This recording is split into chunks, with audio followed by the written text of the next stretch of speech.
I'm excited to share Bill as an exclusive sponsor of the Thrivecast. They have been sponsoring the Thrivecast for so long. Thank you, Bill. Our firm has been using Bill for over a decade now. We actually use it in all of our foundational CFO and controllership engagements. We have to turn all of our clients' financial processes digital, and we do that with Bill. And you can check out some webinars and blogs and even toolkits that I build with Bill to help in your firm. So thank you, Bill, for being a sponsor of the Thrivecast.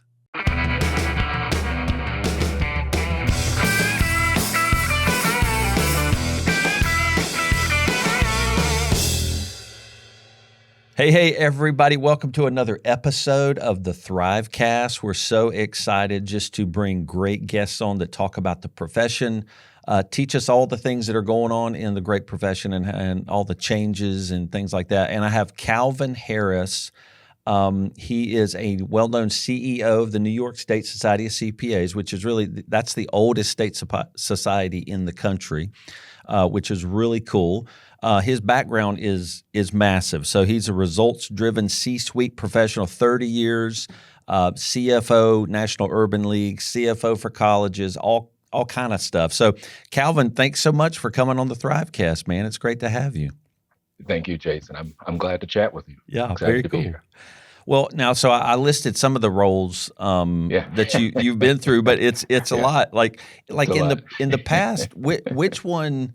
I don't know, which one was kind of pivotal really in your career where you're like, okay, now I'm in a leadership role. I'm starting to have to learn some things, like where did it really hit? Because now you're in just a pivotal leadership role, but there was a point in time you had to hit a role that really changed your trajectory, I wonder. Yeah, that's a great question, Jason. And I'm not sure when I've been asked that once, but I have an immediate answer. Okay. 3 jobs come to mind, but I'll still pick one. And it was when I was the controller at NeighborWorks America, based in Washington, D.C. I'm a Marylander transplanted loving New York. So I was their controller. And at the time, there was no CFO. There was a division head. Mm-hmm. And the CEO at the time decided he wanted to create a CFO role. Now, this is many years ago. This is before iPhone, so we're going back a ways.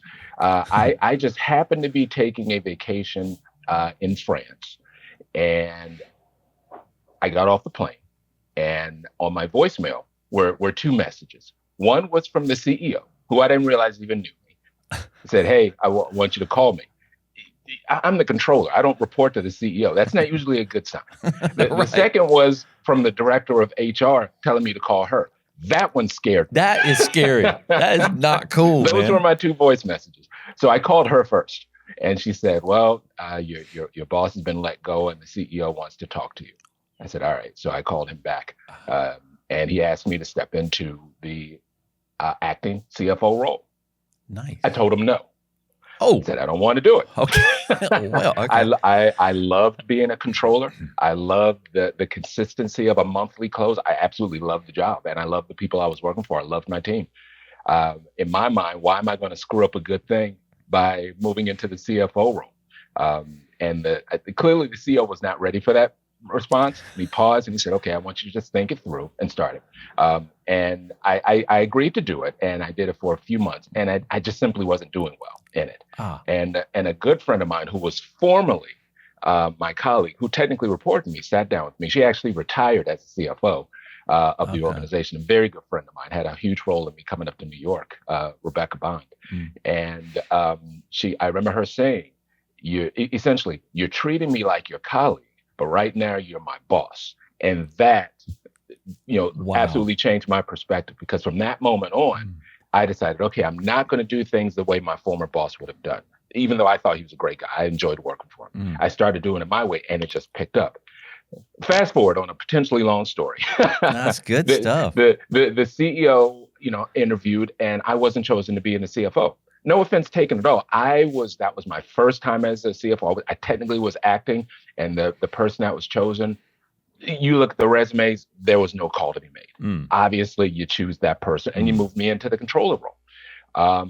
But I realized during that experience that I enjoyed being a controller. I loved being a CFO even more. So Ah, I left that company and ended up going to another organization and ultimately became a CFO. But I left NeighborWorks on, in my mind, in very good terms, with a very good relationship with that CEO. In fact, he was one of my references when I came to New York to become CFO because he played such a huge role in my career. Because had he not forced me, and that's an intentional word, had he not forced me to become CFO, I would have never even realized what a better fit was for me. wow. And it's wild in our careers when that's why I wanted to ask that, because in our careers, sometimes just one word or phrase from somebody can just change Yep, what we're supposed to be. So a lot of times we'll no step doubt. into a leadership role and not even Yep, embody what it's meant. But like you were the boss. It's yeah, like you have to start acting right. in a way sometimes you don't even feel. So feelings For sure, don't for always sure, match reality. You were the for CFO, sure. and so you Yeah, have to start acting that way. And right. that's cool. So when you came to New York, that's when Yeah, you became the CFO, National Urban League. that's right. Yeah, Okay. So that was that transition. So absolutely, absolutely. very Which cool. which I loved as well. That was one job. And just earlier this week, I had the pleasure of speaking to a group of college students at Baruch here in New York City. And one of the things I impressed upon them was how important it was in their career to find roles that connect with them. Whether you're an Mm, entrepreneur, working for someone else. right. The moment you find something that connects with you, then it's no longer work. It can be, it can be a mission. It can be fun for that Yeah. matter.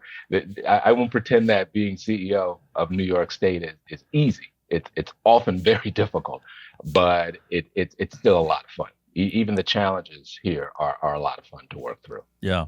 Well, so was it your goal? It sounds like it wasn't your goal to be the CEO somewhere, right? Absolutely not. Okay. But it's worth noting from my first story, I didn't aspire to be a CFO. Heck, True. I didn't aspire to be a controller. I got to admit, at every position where there was that sort of huge step up, Yeah. there was a person or a few persons that number one said you can do it. Oh, In some cases, they kind of encouraged me, to put it nicely, to do it. But I think it was also that those people also saw something in me that I probably didn't see in myself, whether it was a lack of confidence or what have you. But yeah, I absolutely did not aspire to being in this role. And I guess I'm trying to remember the phrase, but paraphrasing it, oftentimes if a person wants to be a leader, then they probably shouldn't be one. that, so, well, no, so that's interesting. It's some of the things you're saying now. You didn't aspire to do no, any of these roles now. no, And just to ask you, because I'm imagine a lot of people feel that way. And just to ask yeah, you a transparent question, did sure. you not believe in yourself that you could do those roles? Did somebody else have to believe in you for you to then Yeah, come and believe in yourself after them? yeah. In full transparency, absolutely. Yeah. I have jokingly said that I absolutely did not come to New York State to be the CEO of the New York State Society of CPAs. It never even occurred to me that something like that would be possible. Heck, when I was first contacted about the role, um, I was like, okay, I can recommend a few people, They're like, not knowing that not even even this deep in my career didn't even put it together. Oh, they might actually want you to apply as a candidate. So no, I don't know if I won't go as far as say not believing in myself, but sometimes it's hard to envision yourself in certain roles, and true. and and so funny enough, sometimes the things that we don't envision for ourselves are actually the places where we belong. So you just have to be open to what That comes. that is really mind blowing. It Yeah. it and really what it does is it speaks to the importance of not only the people that are leading us, right? Because often they'll Yep. call us to some role we don't believe we can fulfill, but Sure. also our job as leaders and the people that work for us. It's like, I mean, what power do we have to say, you need to step into this role? I see it in Absolutely. you, Absolutely. and not even Absolutely. worry about if they don't see it in themselves, because maybe the Absolutely. right people do not envision themselves in those leadership roles. Absolutely. Absolutely. I mean, I'm proof of it. And I will say one of the things I'm most proud of in my career, many of them have retired by now, Yeah. but, the person who succeeded me as the controller, was my at the time senior accountant. Nice. And I moved him, and he became the permanent person after that. The person at another organization, United Nations Foundation, when I was controller. At the time, the controller was the highest level position, but I hired the assistant controller, who became the controller when I left, who became the CFO when they created that role. So Yes. I got it. One of the things I'm most proud of are those opportunities where I was able to help in some small way, help someone get to that next level of their career, because I just have so many people that I know of that help do that for me. That's so cool. Yeah. So you're leaving in your wake a bunch of people stepping up to roles that they didn't even know they could step into. And you're like, come on, you need to do it. It's always a great thing. That is very so fulfilling. Cool. That is so cool. So, and that's a cool legacy to leave as a leader. It's like, yes, indeed. How many people did I call into places that they never would have stepped into on their own? That's really cool thing. Now, well, how would you coach yourself, your younger self? Like, would you tell your younger self, hey, believe in yourself more? Or what would you say to yourself when you graduated college? Or I would absolutely tell my younger self that, number one, I would say it'll be okay. Okay, stop worrying. Stop worrying so much. It will be okay. And even when it's tough, if you can just keep pressing through it, it'll probably still be okay. I would absolutely say take the risk. Nice. Just take the risk at every point in your life. I think there's so many things that we let pass us by because we're not willing to take the risk. I'm certainly guilty of that. Even those jobs I talked about, each one of them, I had a moment where I darn near sabotaged myself. Oh man, we do that. So take the risk. The risk is huge, and believe in yourself. I mean, and the reality is, we always have to do the work. Sure. That nothing is truly given to us. I tend to think things come with a combination, usually half and half, of the hard work and good luck, or whatever you wish to call good luck. Right. You usually don't get to any place of success without both. So, but often just not worrying about it and pressing forward makes a huge difference. Yeah. Well, and sometimes luck can look like you just happen to surround yourself with the people who might call you into leadership. Like you might have been the person where you wouldn't have been at just a crappy run organization for very long, and we can call that luck, but there was probably some levels of choices you were making to go, this is a great organization, I'm going to stay here, and then leadership shows up for you. Absolutely. That makes a huge difference. And you want to try to learn something from every experience, whether it's a strong one or not. When I spoke to those students recently, I counted off the number of jobs I've had since I was a student like them, and I got to 14, and that's not including the consulting work, which I told them, number one, any college counselor would be horrified with me admitting that number. I said, but the reality is that's the path that it took. The path wasn't linear for me. The path isn't linear for hardly anybody. No. And but I got to say, in speaking to if my younger self was a younger self right now, I'm not sure he'd believe me, but I'd say, honestly, you have so many more opportunities than I did available to you, between technology and the ability to work in so many different ways. I mean, I truly do believe this is one of the most exciting times to be joining the profession. That's so cool.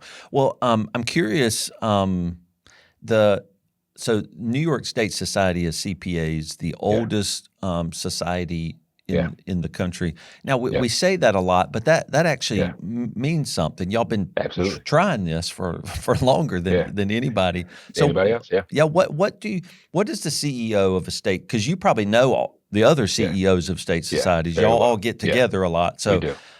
So what do you do in that role? We want to know. Well, the role is varied, to say the least. I obviously my focus starts with New York State.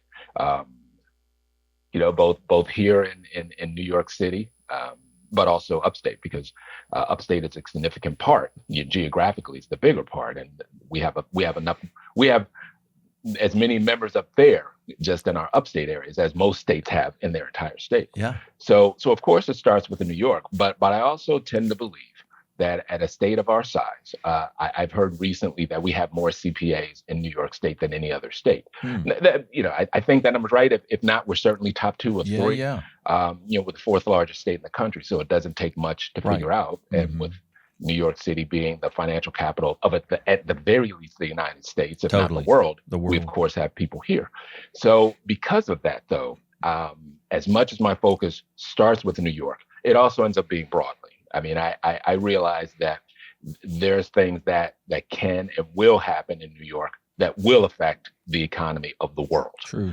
And the accountants, the CPAs, are the ones that will be tracking that, will be managing the money, protecting the public trust. So in many ways, I think of my role as CEO of New York to also keep an eye constantly on what's happening around the country, particularly for those things that may happen here. I talked to a professor at a university in Virginia, not the University of Virginia, but a university in Virginia. And he informed me, and it's a very good accounting school that he contacted me from. He estimated that 40% of his students will ultimately end up in New York. So for me, I'm like, well, gosh, wow. I was born in Virginia, so I know Virginia all too well. But if you've got 40% of your students here, that means I can't afford to only pay attention to New York. Right. So my primary focus, obviously, is New York. But I also have to make sure that I'm making, in my job, anything I can do that can make it more accessible. I don't, mind you, I didn't necessarily say easier, but more accessible to people coming to New York State. I see that as a huge part of my role. Okay. So our borders are important, but I tend to have a far more national, if not global, focus as well. Yeah, and I guess more specifically, you do in New York, maybe absolutely. than other CEOs of state societies. But and I guess all the CEOs of state societies do represent our profession in a sense, Absolutely. right? Absolutely. And not all of them come from industry like you did, right? Yeah. Some of them didn't come from the accounting profession, like they are CEOs of nonprofit organizations. Is that a large group of the CEOs that were not in industry or CPAs or accountants? Yeah, I'm not sure of the exact number, but from what I've gathered, it's pretty close to half, to where you've got roughly half of us that are in industry, and the vast majority of us have our CPAs. I'm licensed here in New York and in Maryland. Then you have another group, I'll say roughly half, that are association executives, certified association executives. So they have deep knowledge in terms of how to manage an organization, but they may not have experience in the industry. So I tend to, and I know of two of my colleagues that actually have both. I mean, they're superstars. My colleagues in, I believe, Tennessee and Alabama that somehow are both CPAs and certified association executives. How they found the time to be that credentialed, I think is really mind blowing to me. But I think it ends up being a good mix, because you have a significant portion of us that know the industry deeply, but you have a significant portion of us that have deep experience in running organizations of this type. Now, this is my first CEO gig, but I will say it's worth noting that I spent the bulk of my career in the not-for-profit charitable NGO space. So it's an area I'm very comfortable in. Yeah, very cool. Well, what do you do most days? Is it meet with people? I mean, because you're kind of the face of a profession in a sense. Do you meet with people, or what's the day in the life? I'm curious. The day in the life varies pretty wildly, as you might imagine. So much so it ends up being more like, okay, what is the month ahead? So like today, for example, we have our big annual meeting as we're recording today, which is our big event, our big gala, where we recognize our outgoing board president, have a presentation from our incoming board president, and it's just a big celebration. Nice. Big celebration. Next week, I'll be in the state capital, Albany, for some advocacy work. Shortly after that, be in Orlando for an AICPA council meeting where we're there. So it ends up being countless meetings, more often than not, because we're still in a bit of a hybrid world. We've tried to remain flexible with allowing staff to work where they can best get the work done. But for me, more often than not, I was half joking to someone that these days I seem to drink a bunch of coffee because there are countless folks who want to sit down and chat about the organization, which I think is great. That we are finding that people very much want to partner with New York. So I tend to take a lot of meetings, at least one meeting, not every day, but probably every other day, Yeah. sitting down with someone in the city, kind of talking about exciting things to happen here. So it's a lot of work like that. Fortunately, I have a really strong team handling the day-to-day management of the office, which allows me the ability to really be the face of the organization the way we need to be. Yeah, very cool. Well, I remember when we came to New York, you were kind enough to sit down to dinner. We Yeah, went to some steakhouse, I can't remember, but it was yeah, it yeah. was nice. It was so and that's kind of what you do. You know, That's what you we do. partner Yeah, with people and yeah, meet with people. So, well, as the face of really a profession in New York,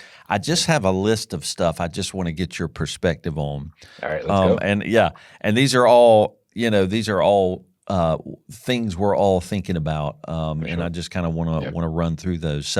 Um, what about firm owners becoming advisors, trusted yeah, advisor? We're being pushed to do that, and some of us yeah, believe we've always been that. So, yeah. what about that messaging is real, right, or needs to be tweaked? I think the message is still evolving.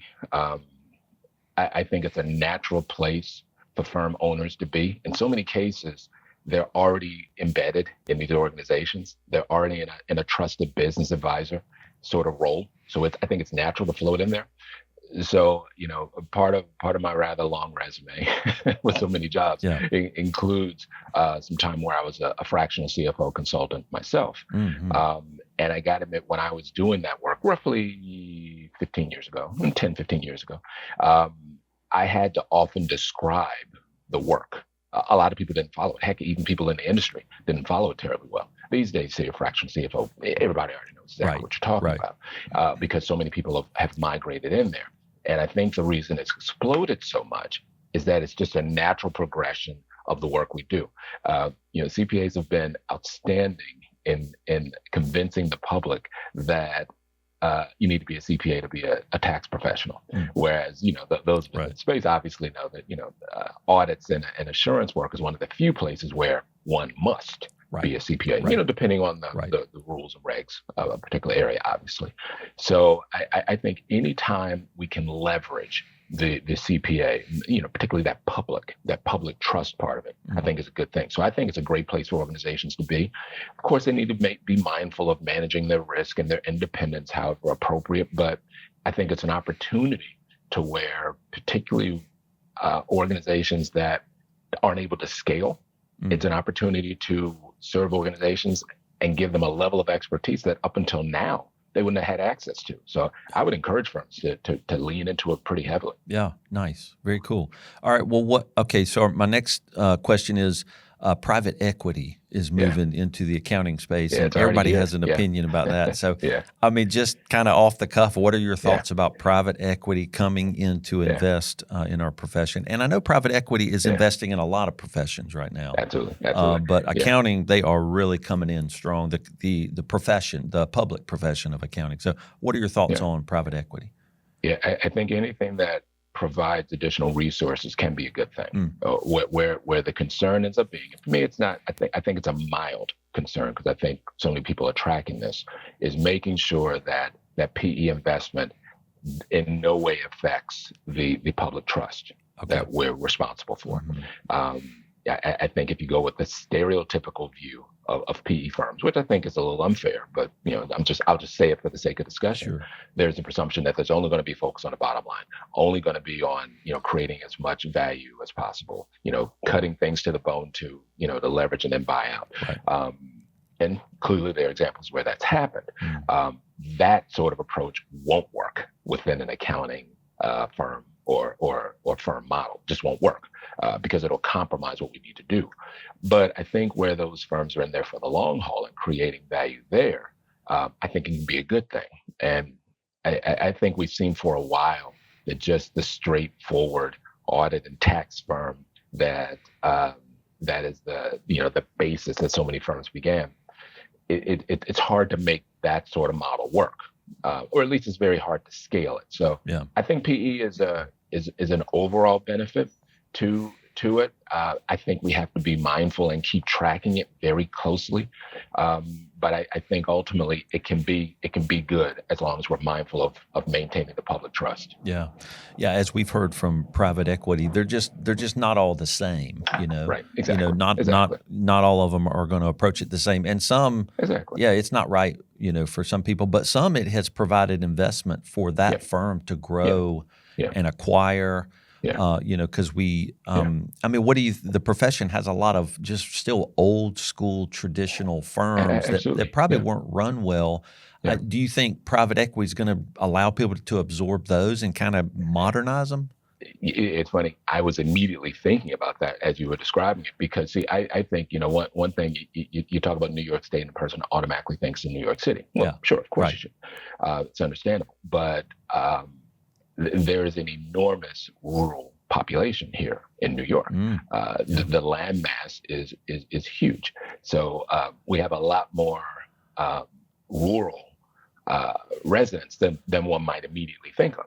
And I keep thinking about, someone that's in a smaller firm, they've been able to do it really well, one person, two-person shop, making a great living, serving their community. At some point they want to retire. But there may not be the opportunity for that to happen in that particular location. PE would be an opportunity for that to happen. I can envision a PE firm acquiring firms like that, allowing the owner to, whether they want to stay on or retire, come on a consulting capacity, and then use those various firms as a way to scale up. So I think one thing that I think really can be, and hopefully is a positive thing, is allowing those firm owners to have their retirement plans. Yeah. And because when those firms have smooth transitions, then those communities will be served. Yeah. There's an organization, a small nonprofit. I'm on the board. I've been on the board for a while. And one of the challenges we've had over the years, because there were some grants we received that require audits, is finding a qualified auditor who can hit our price point. Wow. And I think, I believe there's certainly an opportunity for firms like that to make sure that those communities can still be served. Yeah. That's wild, because those smaller rural audits still need to be done for small, organizations, and it's harder to find those firms. So well, cool. Calvin, let us take a break for a sponsor, and then we'll come right back. Are you tired of grappling with inventory management complexities? Designed for QuickBooks Online, SOS Inventory ensures seamless synchronization of precise tracking of inventory at all stages, empowering you with unparalleled accuracy. So with integration spanning Shopify, UPS, BigCommerce, PayPal, and more, SOS Inventory can streamline your processes effortlessly. So join the global network of satisfied users spanning 60-plus countries now. Begin your risk-free 2-week trial today at live.sosinventory.com/trial. And don't forget to use promo code THRIVE for a 10% discount on your first 6 months of subscription service. Explore the wide selection of features at sosinventory.com and revolutionize your accounting practice. All right, Calvin, we're back. What I'm doing is I'm running through a list of things that I want to just get your opinion on. So my next one is the 150-hour rule. Here we go. This is this is a super easy one, Calvin. Right? This is not complicated at all. So the opinions are so varied and massively wide on this issue, and it's like, how can we not be on the same page about this? But again, it is complicated, and people have different thoughts. And it's funny. You sit in the same city where the AI CPA is, and so you're probably really close to them. And I know they have a lot of perspective and opinions on that. So, what are your thoughts on the 150-hour rule? Yeah, I'll admit that 150 is a place where I personally had my thoughts evolve over time. I sit here as a 120. 2-year CPA. Yeah. So I will admit that there's a part of me, it's a small part, but there's a part of me that thinks, well, gosh, how can I do this when I myself didn't have to go through it? And I will also acknowledge that I was a good college student. I mean, I started Arthur Anderson, so I had pretty good grades, but I can't in all honesty say, do I know for sure I would have been a CPA if I had to have that additional year? I'm not sure. Not sure if I'm being perfectly honest. So I can see the value in having that year. I think one of the challenges out there was that even when it came on board, see if I get the years right, I think 83 when Florida started, 88 when the AICPA put it out there, then a number of years out there. But it took us darn near 30 years to even get substantially equivalent throughout the United States. But I think there were decisions made, and I understand why they happened. I've been able to talk to some of the folks who were in the rooms when it happened. But I think let's say the fluidity of those additional 30 hours is one of our challenges, that it can be in so many different areas. You always hear people talking about underwater basket week. I've yet to find a college that actually offers that class. But I think that ends up being one of the things.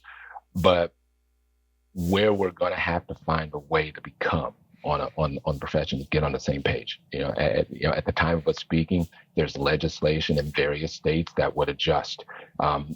From everything I'm seeing, there's nothing out there to actually remove the 150, but add back on the 120. I think there could be some merits there. The concern, though, this is a huge, huge concern, particularly in a place like New York, is mobility, the effect on mobility.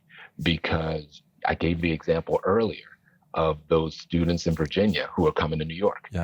Or what if they actually start their career in Richmond, Virginia, and decide they want to come up here? Hey, I started my career in Maryland. Became licensed in Maryland, wanted to come up here.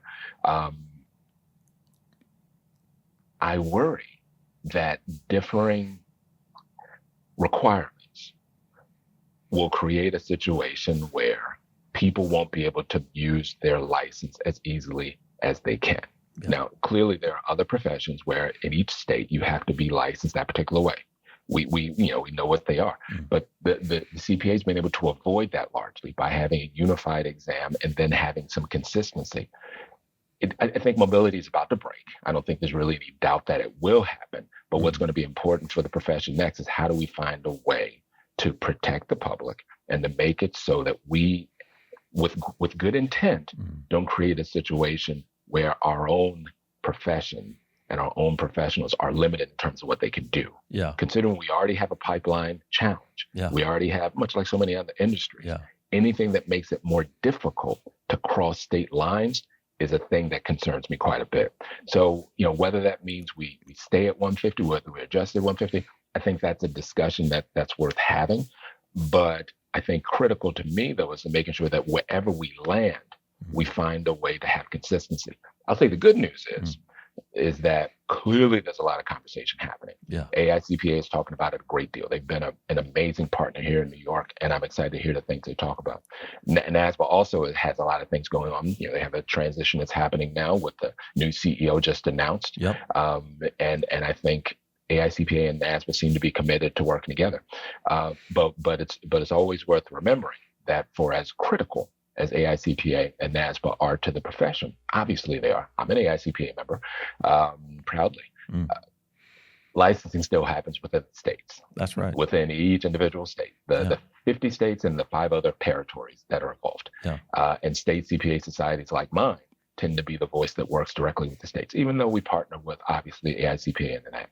So I think what's going to be critical, as much as very few of us will want to say, okay, we need to go through all 55 locations, that's the way that it's structured. So the moment one changes, then we've got a whole big issue to worry through. So I think what's going to be critical for us is ultimately what the next steps will be as people change. I think that's what I've heard too. Mainly is we have mobility, and I think when you say substantial equivalency, that's something we earned. It took so long. That's what gave us mobility, right? Where all states have agreed to recognize the license from any other state, and I think that's probably. That happened in my career because I remember I had to get multiple, probably you too, I had to get multiple licenses in multiple states. Thankfully, it was just filling out a form. I didn't have to take the exam again, thank God. Thankfully. Or I wouldn't have made it. Right? Yeah. But I've heard that if the 150-hour rule changes, it may change our mobility. And I don't think that would be good for our profession. Like there are attorneys we like and want to use in a certain state. And I say, can I refer you? They're like, no, Can't And I'm do it. like, but I want you to serve my Yeah, client too. And yeah. I Doesn't can't work do that way. it. Yeah. Because Yeah, lawyers do not have that mobility. exactly, But I don't exactly. know. Yeah. There's arguments Yeah, probably there for both are, sides. and I think it'll be important. I mean, look, each state needs to do what they think is best for their state. Yeah. So I absolutely respect that. Uh, but for my state, as I began even when we first talked, I can't just afford to focus on New York. Obviously, that has to be my primary focus. But I'm absolutely worried anytime there's another state that may do something that may restrict their ability to work in New York. Yeah. Considering just how many, Yeah. you're hard pressed to name any firm of size that doesn't have either a headquarters or a Yeah. significant office here. Yeah. So if you make a change in your state, are you going to prevent those people from coming to New York? You might. Yeah. I mean, there are ways around it, but you might. So I'm not at all saying that these discussions shouldn't occur. I mean, in many ways, they're long overdue.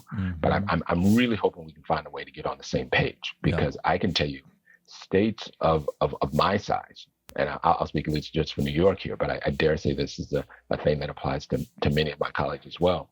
We're concerned about the things that'll happen that will affect mobility, because look, I hope it's not hyperbole to say if you do something that restricts trade in New York State, you're doing something that will restrict trade in this entire country. That's right. And so, I mean, that's a huge word, right? And that's just how important New York is.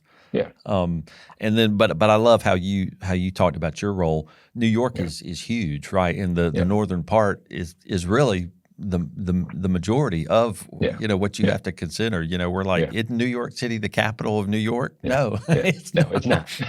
No, but we all perceive something different, from That's outside New York. So, well, what do you think about the role of state societies? Because that has been changing for actually a while now. For sure. What are your thoughts on that? Yeah, I think our role to play is just as critical as ever has been. I think in many cases we all need to do a better job. It's certainly something I strive to do a better job of showing our value. In so many cases, when I first joined my state society, it was all about continuing education, all about CPE, all about CPE. Well, the CPE still is available through the state societies. We have exceptional CPE here in New York State, by the way. You don't have to be in New York to acquire it. But at the same time, I'm also recognizing the market to where you can easily get low cost, in many cases complimentary CPE online. So I think that value proposition is different. It still exists, obviously, and I still would say dollar to dollar, pound for pound, your state society is your best place to get your continuing education from. But I'm also realizing people will also make decisions with their pocketbooks. Where the other value is, though, is in the advocacy. Just like we talked a little earlier on, despite the amazing work that the AICPA and NASBA and so many others are doing, licensing still happens on a state-by-state basis. Your best advocate on a state-by-state basis ends up being your state CPA society. Heck, we're going to be in Albany, the actual state capital of New York. We're going to be there next week at the time of this recording, because we know that that's a critical part of our role in protecting the profession and also protecting the public trust. We put things out there that aren't just about accountancy. One of our big initiatives, focus areas we're hoping we'll get some movement on, is having financial literacy as a discussion part of the curriculum. There are reasons why it's challenging. It's something that people think are great, but we're not looking to do that to create more accountants. I mean, it'd be great if it does, but we just think it's a good thing to do. So those are the sort of things, particularly on an advocacy side, to where your society is great. And I think also, I think it will vary based on the scale of the firm, but your state CPA society is one of the best places to get leadership development for your existing staff. I think some leaders, unfortunately, look at us and think, oh, this is a place where if my staff go there, they're going to be recruited away. And my counter would be, look, if you're doing what you need to do, they're not going to be recruited away easily. Right. But you can use us as a great place to get them experience. We have 14 chapters around the state. We have 50 committees, 4 different entities. We have amazing opportunities for leadership wherever you are in your career. So I think the value of the societies is as great as it's ever been. I think some of the rationales and the things that we push may be a little different than they have been over the years, but the value is still as great as ever. Yeah, very cool. All right, so what about and we'll be wrapping up here pretty soon. This is good stuff. What about pipeline issues? And really the perceptions of younger accountants, graduating or have not yet graduated. Do they have a poor perspective on what they traditionally think a CPA is going to have to do? Do we have to fix that perception at that accounting and college level? Well, we absolutely have to fix that perception, but I think the perception has to go. Gosh, I was about to say high school, but I'd even go as far as to say middle school. Yeah, wow. Because there's the phrase that happens to be true. You don't see accountants on TV and movies, or if they are, they're doing things that aren't great. Let's see. No offense to Ben Affleck, but the movie he was called The Accountant, but he didn't do. The most exciting things he did not involve not involve forensic work. But I think we have to control that discussion, control the narrative, help them see the things that you can do with it. I mean, I am proof of it. We talked earlier on how so many of the roles I've had were not things I aspired to, but they all came from me being a CPA, no doubt about it. Yeah. So I think we have to do a much better job of making the profession interesting. And that's not making things up. It's literally talking about the things we do and really pushing those things forward. I always have to remind my colleagues, and I'm guilty of this from time to time, is, save the war stories. Nice. for the people who are already there. There is no benefit in talking about how busy you may have been in busy season and That's how you true. did all this and did that. Who wants to hear that? Yeah. Every job, every profession of note has a time when it's busier than others. But there is no glory in basking in all these things you do, and all you're really doing is discouraging someone from being a part of this great profession. Yeah. So I think we have to be in control of the story. We need to make sure we start as early as possible.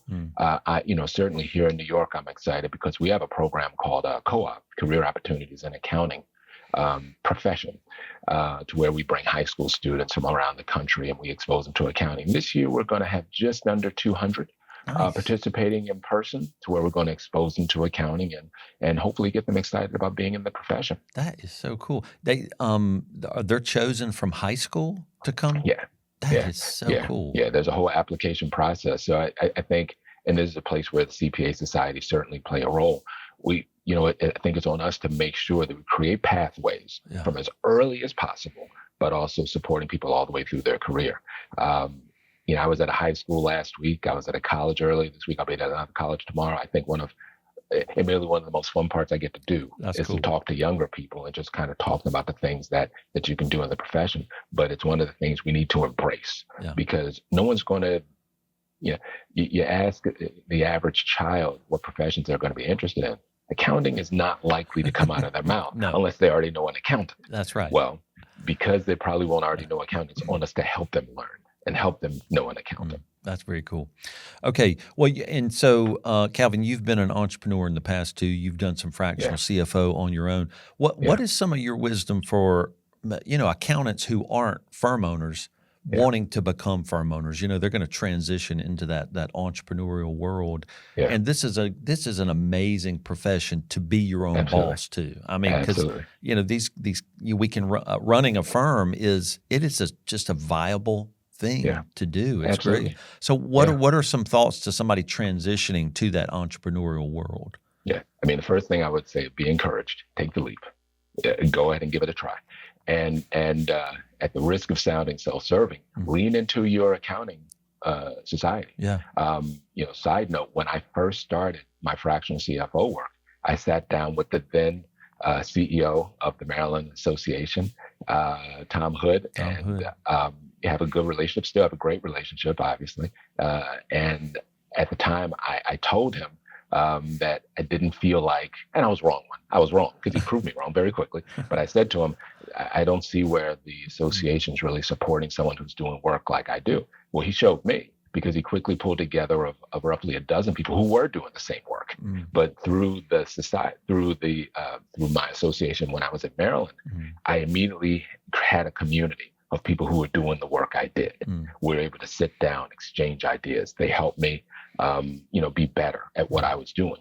I got that through my association. So, Nice. so that's a place where we create natural communities that can help you be a better firm owner. So I would certainly suggest they do that, and then also lean into your network, because so often when I think of the work I got when I was doing the work, it consistently came from people I already knew. To where, okay, I know someone who has this need. Can you help them? And then that's where the connection is. Yeah. And you just have to put yourself out there. But it was very exciting work, and I would absolutely encourage someone to take it on. Yeah, nice. All right, our last question, Calvin. Right. This is so good. Is looking into the future. Kind of, where do you see us going as a profession 3 to 5 years from now? I love these prediction questions, right? So good luck with that. Yeah. With predicting. Well, I think it's an interesting question, though. I do think we will be facing the changes that are going to be happening with mobility. I don't want to sound like a doom and gloom, because I don't think it's a doom and gloom. I think it's just getting us all on the same page. Yeah. I think by that time we'll be knee deep in what the profession will look like. Okay. From that perspective. Hopefully by then we've come to some sort of consistent agreement, even though some states will take longer than others to get themselves in place, but hopefully it wouldn't take 30 years that it took for 150. But I think that'll be a huge thing that'll be going on. I think we'll also be leaning heavily into the effects of PE in the profession, and just next generations coming on. I am in this role, in less than a month, I'll be 2 years in this role. That's not a very long time in any role.